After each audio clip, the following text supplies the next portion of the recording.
Sans l'ombre d'aucun doute, je fais partie de ceux qui pensent que le professeur Kalala Omotunde n'est pas parti d'une mort naturelle. Quant aux causes réelles, 99% des personnes qui se focalisent sur cette question ne sont pas convaincants. Parmi eux, certains argumentent que le professeur Kalala Omotunde aurait été assassiné littéralement parce qu'il aurait prononcé le mot géothermie. Sérieux ?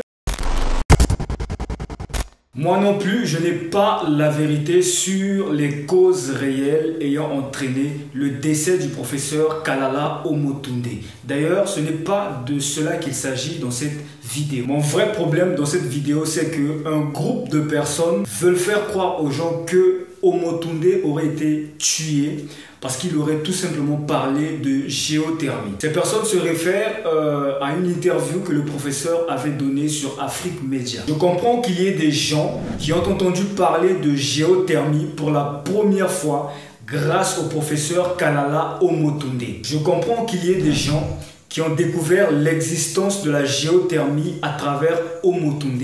C'est normal et c'est très bien. Mais voici quelques raisons pour lesquelles je ne suis pas trop convaincu qu'il ait été tué juste parce qu'il aurait donné des conférences sur la géothermie. Pour commencer, tu dois savoir que la géothermie n'est là que pour tenter de donner une réponse à la problématique de l'utilisation des énergies renouvelables. C'est-à-dire que premièrement, la géothermie ne pose quasiment aucune problématique nouvelle pour l'Afrique et l'humanité. Elle vient donc seulement se joindre à l'énergie solaire, éolienne et à la bioénergie pour tenter d'accélérer la transition du monde vers les énergies vertes. Les statistiques de l'Agence internationale pour les énergies renouvelables nous révèlent même qu'en 2021, le paysage des énergies renouvelables continue d'être dominé par le solaire, suivi par l'énergie éolienne, l'hydraulique, la bioénergie et enfin la géothermie. La question que je me pose est donc la suivante. Pourquoi tuerait-on l'Africain qui parle dans le but d'intéresser les Africains à la géothermie et pas l'Africain qui utilise déjà par exemple le solaire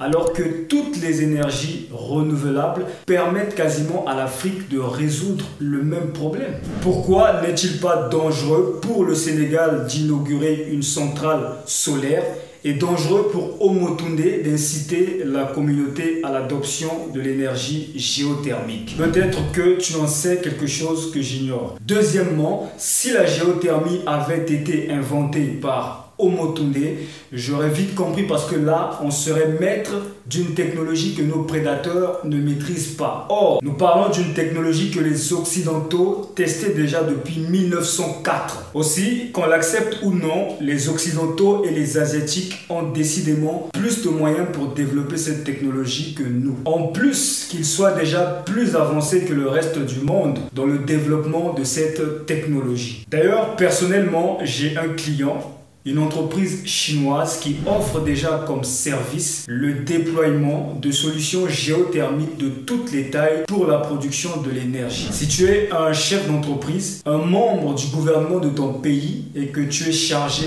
du déploiement de solutions géothermiques, que tu as les moyens et que tu ne sais pas par où commencer, tu peux me contacter. C'est dire qu'au lieu de vouloir réinventer la roue pour rechercher inutilement le statut de savant, les Africains peuvent tâcher tout simplement de commencer par là où ceux qui sont les plus avancés sont déjà arrivés, comme cela se fait déjà dans tous les domaines puisque tous les grands chantiers de toutes les façons en Afrique sont attribués aux Chinois et ce n'est pas un débat. Et lorsque je disais tout à l'heure que les autres ont nettement plus de moyens que nous pour développer cette technologie, ce n'est pas pour que toi tu viennes me dire que c'est faux, que les Africains ont aussi les moyens. Parce que ce dont je parle, ce sont les moyens déjà disponibles et dédiés d'office à la recherche pour le développement des énergies renouvelables et non de richesses ou de moyens disponibles sous forme de potentiel inexploité. Troisièmement, je pense que nous parlons d'une technologie dont de nombreuses informations sont déjà publiquement disponibles sur l'internet. Et si tu n'as pas encore eu le temps de t'informer sur la géothermie et de comprendre comment ça fonctionne, j'ai écrit un petit article dessus dont je t'ai mis le lien dans la description de cette vidéo. Il te suffit donc de cliquer dessus pour savoir comment ça fonctionne, qu'est-ce que la géothermie et quelles sont ses applications. En plus de ça, n'oublie pas, tu as ce que Omotunde a déjà pu dire sur la question. Pour conclure, je reste convaincu que le professeur Kalala Omotunde a été supprimé pour avoir obsessionnellement désiré le bien de l'Afrique. Mais je trouve cela émotionnellement et intellectuellement pas très stimulant de penser qu'il aurait été tué juste parce qu'il aurait parlé de géothermie. Pour moi, personnellement, il en faut bien un peu plus que ça, même si je connais la cruauté de nos adversaires. Maintenant, il y a aussi une autre catégorie de personnes qui disent que ouais, bon, maintenant, voilà qu'ils l'ont tué. Ils vont maintenant pouvoir voler son idée. Bon, pour cela, je me demande juste s'ils arrivent à maintenir l'équilibre entre la raison et l'émotion. Autrement, je demande à être éclairé. Est-ce que Omotunde se disputait un marché de géothermie avec des gens